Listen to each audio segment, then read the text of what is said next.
doing, Shelley? I'm doing great. Thank you. So good to meet Good. you. Likewise, likewise. So, tell us a little bit about the Williams Franklin Foundation. What is your mission, and who are you serving? Yes. So the Williams Franklin Foundation was established in 2014. So we are actually into our 11th year. We celebrated 10 years last year. And our primary mission is to provide scholarships to HBCU students on the undergraduate level. But we're not just a scholarship program. We also provide mentor matching, professional development, and even social development to our students to provide them everything they need to be successful, to not only stay in college, but then to propel them into their professional careers. That's fantastic. I mean, because now, well, we're in April. Mhm. There are a lot of students who are getting ready to, one, graduate from high school, but also are graduating from college. We don't know how, if the numbers, I haven't checked to see if they're increasing or decreasing with college-bound students. And a lot of them, for many of us know, just won't fill out those applications. And so you all end up with lots of money that you can't give away because nobody applied for it. How's that working with the foundation? Well, the foundation is the exact opposite. We have Good, more good. applicants. Yeah, we have more applicants than we have the funds to support. We are actually in our application season now, which closes April 15th. And typically, we have anywhere from 150 to 300 applications a year. And right now, we're on a trajectory to be probably upwards of 500 scholarships or scholarship applications for 20 to 25 slots. Our scholarships are $5,000 each. They're renewable every year, again, until they graduate on the undergraduate level. It's offered to students at any HBCU in the country, which we know most of the HBCUs are in the southern region of the country, and they can also reside in anywhere in the country. And does it matter what they are using the $5,000 for? Is it So, tuition? Is it books? Is it housing? What's the criteria? so the criteria is the funds must go towards their academic experience. So, Yeah. for students that we serve, and we serve students that have financial need, have some type of financial barrier. So, as a result, we recognize that part of it is definitely issues with tuition, but it also could be housing. It also could be purchasing a good suit or dress for interviewing purposes. So, as long as the funds are used in the furtherance of their education, then it's approved by us. Quick question. The Williams Franklin Foundation. I know you're Williams Franklin, but is it your personal tell us a little bit of background about the foundation itself. Yeah, so the foundation is a public charitable organization. It's a 501(c)(3) nonprofit. And it was established by my husband and I. We are the co founders. We both went to Howard University, or graduates of Howard University. And we are supported by a fabulous board of directors, about 10 members. And we've been doing this work, religiously, where now we've afforded about 150 students and counting these renewable scholarships every year. And again, the students have to prove financial need. They have to already be enrolled at an HBCU. So we're looking at students who are currently enrolled at least as a freshman at an undergraduate school, and then we support them through their undergraduate journey. So how does the foundation raise its money? We raise our money. Good question. We raise our money through corporate sponsorship, grants, and individual donors. We have about 2 to 3 fundraising events a year to support those efforts. And in addition to that, just the kindness of people's hearts. That's good. I mean, we can't uh, have enough events and resources for young people to get the money that they need to these constantly growing or escalating costs of college. And so, tell us. I guess one of your events is coming up. Fundraising events is this Sipping for Success, the high tea with ladies of Williams Franklin Foundation. Talk about that. Yes, yes. We're so excited. On April 12th at Fairmont Hotel, we'll be hosting our second annual Sipping for Success high tea with the ladies of the Williams Franklin Foundation. This is a fundraising event to raise enough funds to fund 3 academic scholarships. And this event is attended by women in the area who are change makers, innovators, and just have an open and giving heart to support our students. Again, our students typically have an average family contribution of less than $5,000.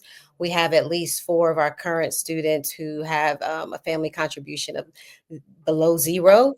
So these are students who have the brilliance to succeed academically, but they have the barrier of having the funds to support their education.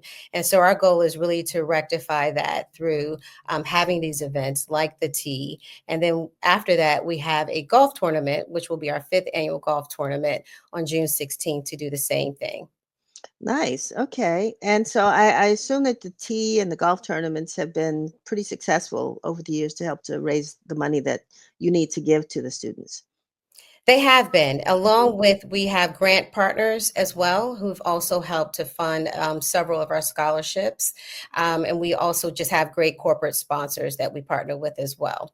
So a combination of all 3 are what really help to fund the scholarships as well as our programming. So if there was someone, first of all, who was interested in contributing to the foundation, how would they reach out to you?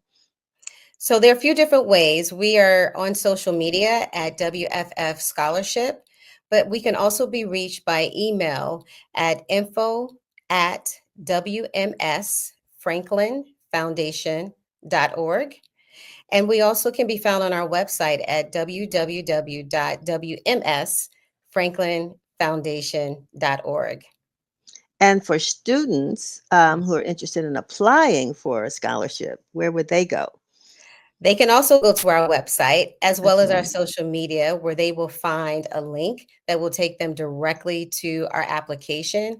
And so again, that's at wmsfranklinfoundation.org. They can find us on our website as well as on social media.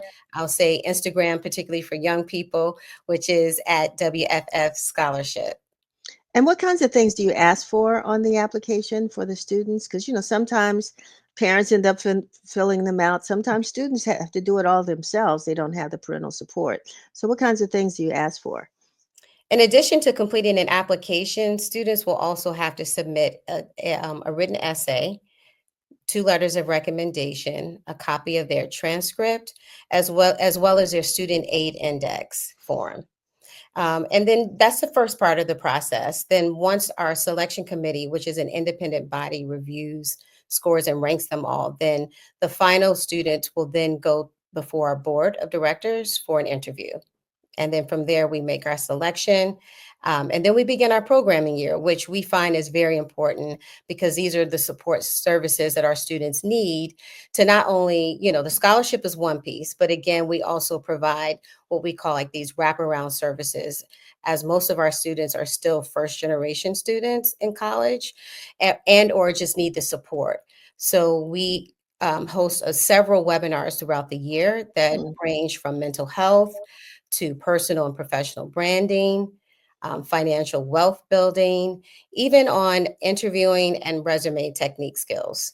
And so we do all these things to support the students so that, they are well equipped and prepared to not only financially support their education, but then to thrive through school and then beyond.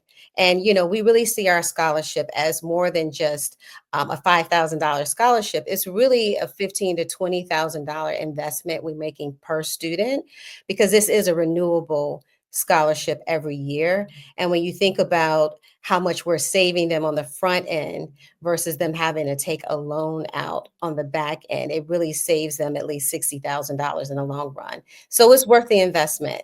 So, before I let you go, I want you to, I know in 10 years, you probably have a couple of students or a student that really exemplifies what the Williams Franklin Foundation was set up to do. And Mhm. I don't mind if you shout that student out. We have several. I have to say, it's so hard to choose, but one of our very first awardee, her name is Amber Quinney. She attended Howard University. Is one we have. Victor is another who's now he graduated and went on to Harvard Law School. I mean, sorry, Harvard Medical School, and is now an anesthesiologist. Wow. We have Janae Austin, who is now a practicing attorney in the DC area. We have Derek Webb, who's graduating from Brown University in a graduate school program.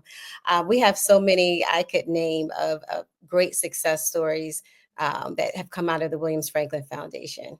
Well, that is fantastic, and that's one way of recycling donors to make sure that they are successful and move on and can kind of give back to those that helped them along the way. That is fantastic. I'm glad to hear that. And one other thing is, if there was one thing that you could point to that you found has been the most challenging for students, once they get the scholarship and go on to college, which is probably why you did the wraparound services Mhm. well, resources. But what does you think of this, or is probably one of the most challenging things students are facing today, besides student loans? Well, student loans has definitely been a big barrier. And I would also say another barrier has been um, once they not only have the finances, but then again, because many of our students are first generation, they need other services in terms of mentor matching, which is something that we've put in place so that the students can not only see someone that looks like them that's in the field that they hope to go into, but that can walk them through the steps of actually getting there. And there are many other services that students need in terms of help with, again, interviewing. They may need help with housing at times, particularly with internships, to make sure that they're really experiencing a full internship in the summer that really adds to their resume and academic experience. Wonderful. Well, we've been talking to LaShelle Shelley Williams Franklin, the CEO of Williams Franklin Foundation. I want to thank you so very much for being with us today, for sharing this information. Students have until April what's the 15th. deadline? April 15th. 15th, yeah, to get those applications in. So anybody that's watching, make sure you reach out. At least you got $5,000 you can count on to put towards that college education bill that you will definitely get and have to pay for. So it's good that you're here, that you have the foundation and that you are supporting young people in our community. We appreciate you being with us today. Thank you so much for your time. All righty. Have a good one. You too. Okay.